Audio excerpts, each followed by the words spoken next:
अच्छा करो या बुरा, जो जाता है वही वापस आता है। अच्छे परिणाम प्राप्त करने के लिए पहले एक पवित्र उद्देश्य निर्धारित किया जाता है और फिर उसकी सिद्धि के लिए अच्छे कर्म किए जाते हैं। विचार उद्देश्यों की ओर ले जाते हैं, उद्देश्य कार्रवाई में आगे बढ़ते हैं, क्रियाएं आदतें बनाती हैं, आदतें चरित्र तय करती हैं और चरित्र हमारे भाग्य को तय करता है। यदि अच्छा बोया जाता है तो अच्छा एकत्र किया जाता है। जब सकारात्मक चीजें बनाई जाती हैं तो वह अच्छी तरह से लौटती हैं। किसी और के जीवन की नकल को पूर्णता के साथ जीने की तुलना में अपने भाग्य को अपूर्ण रूप से जीना बेहतर है। हर किसी को कर्म फल भोगना पड़ता है। अच्छा या बुरा कर्म की पहचान समय खुद देता है। सफलता और शक्ति के इच्छुक व्यक्ति को निरंतर अच्छे कर्म करने चाहिए। जिंदगी के मौके बहुत देती है, बस हमें चाहिए कि हम प्रतिक्रिया नहीं क्रिया करें। डरो मत, क्योंकि हर क्रिया के विपरीत और समान प्रतिक्रिया होती है। एक व्यक्ति जो अच्छे कर्म करता है उसे हमेशा उच्च सम्मान में रखा जाता है। जीवन में चीजें हमारे पिछले जन्मों से तय होती हैं। मनुष्य जब असाधारण कार्य कर दिखाता है वह यश का कारण बन जाता है। संयोग से, भाग्य से कुछ नहीं होता। आप अपने कार्यों से अपना भाग्य स्वयं बनाते हैं। यही कर्म है। कोई भी जो अच्छा काम करता है उसका कभी भी बुरा अंत नहीं होगा।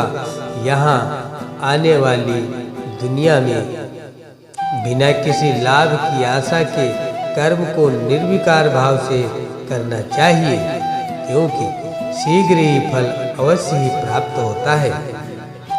कर्म दो दिशाओं में चलता है। यदि हम पुण्य कर्म करेंगे तो जो बीज हम बोएंगे उसका फल हमें सुख मिलेगा।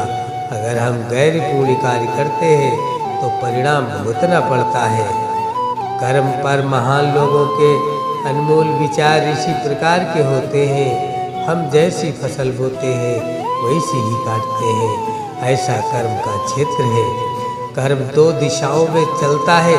यदि हम पुण्य कर्म करेंगे तो जो बीज हम बोएंगे उसका फल हमें सुख देगा।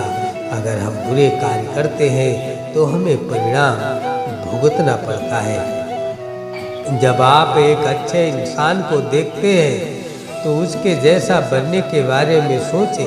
जब आप किसी को इतना अच्छा नहीं देखते तो अपनी कमजोरियों पर विचार करें। एक गुरु सफलता के द्वार खोलने की व्यवस्था कर सकता है, लेकिन आपको सफलता की दिशा की ओर खुद ही चलना होगा। जो जाता है वही वापस आता है। ईर्ष्या करने वाले दूसरों के लिए तकलीफ देह है, लेकिन खुद को भी पीड़ा देती है। यदि आप दुनिया को एक अच्छी चीज देते हैं तो समय के साथ आपके अच्छे कर्म होंगे और आपको अच्छा परिणाम मिलेगा। जो व्यक्ति मूल रूप से स्वभाव से दुष्ट है वह हमेशा पुण्य कर्मों से विमुक्त रहेगा। वह हमेशा बुरे कर्मों में लगा रहता है। कर्म का एक प्राकृतिक नियम है कि प्रतिशोधी लोग जो दूसरों को चोट पहुंचाने के लिए अपने रास्ते से हट जाते हैं अंत में टूटकर अकेले हो जाते हैं।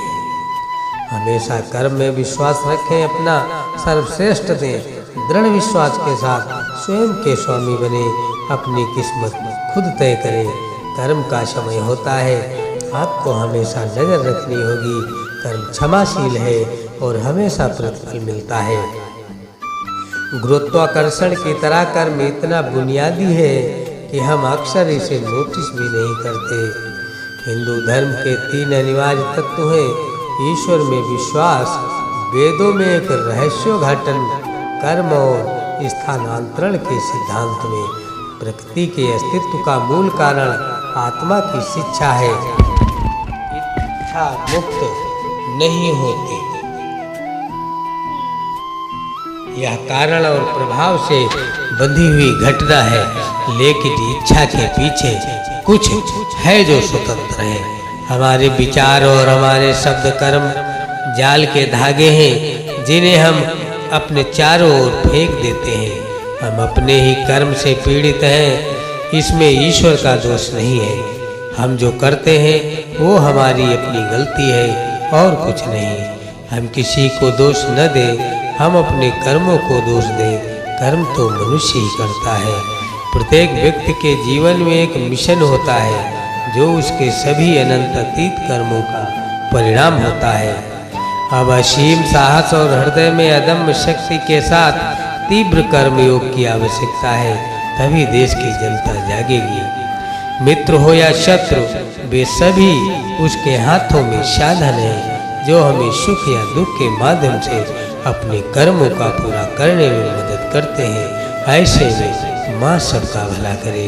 मृत्यु भी हमारे अच्छे कर्मों को मिटा नहीं सकती। जो पहले बुरे कर्म करता था, लेकिन जो सुधार करता है और अच्छे कर्म बनाता है, वह दुनिया को उज्जवल करता है, जैसे चंद्रमा बादल के पीछे से भी दिखाई देता है।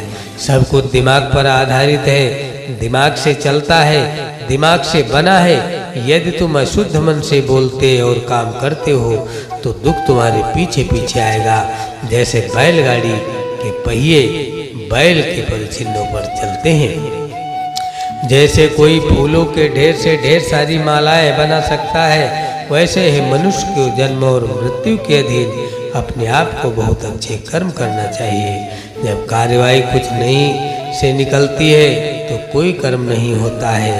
कर्म का योग ही ईश्वर है। मेरे विचार से मेमने का जीवन मनुष्य से कम कीमती नहीं। ये प्रकृति की कृपा है कि हम पिछले जन्म को याद नहीं करते हैं। अगर हम यादों का इतना बड़ा बोझ ढोते तो हमारा जीवन एक बोझ बन जाता। अपने जीवन के प्रत्येक क्षण में आप शारीरिक, मानसिक, भावनात्मक और ऊर्जा के आधार पर क्रिया करते हैं। प्रत्येक क्रिया एक निश्चित स्मृति बनाती है, यही कर्म है। कर्म का अर्थ है कि आप अपने जीवन के खुद निर्माता बने। कर्मयोग का अर्थ सेवा नहीं है, इसका अर्थ है कार्यवाही की अनिवार्यता को पार करना।